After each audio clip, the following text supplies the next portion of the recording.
Le décès d'un proche nous plonge souvent dans un grand désarroi. Certaines démarches doivent pourtant être accomplies rapidement.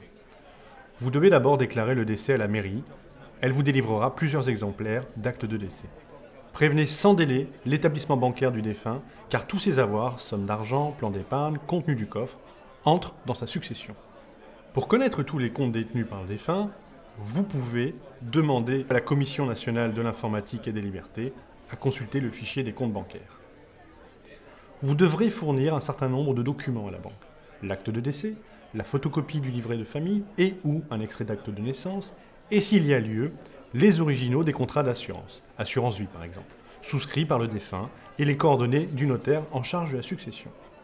La banque ouvrira alors un dossier et le transmettra à son service succession. Ce service sera votre interlocuteur principal. Il va recenser tous les éléments financiers du défunt, procéder à l'arrêté des comptes à la date du décès, en rendre compte aux héritiers et aux notaires, ainsi qu'à l'administration fiscale. Sauf s'il s'agit d'un compte joint, la banque doit bloquer le compte. Et comme les moyens de paiement, carte, chéquier, sont inutilisables dès le jour du décès, vous devez les restituer ou les détruire. Le conseiller bancaire vous informera sur les devenirs des comptes d'épargne, des PEA, PEL. Les livrets d'épargne réglementés sont quant à eux clôturés d'office au jour du décès. En cas d'assurance vie, adressez l'original du contrat à la banque ou à l'assureur. Et si vous pensez être bénéficiaire d'une assurance vie, vous pouvez adresser une demande de recherche à l'AGIRA.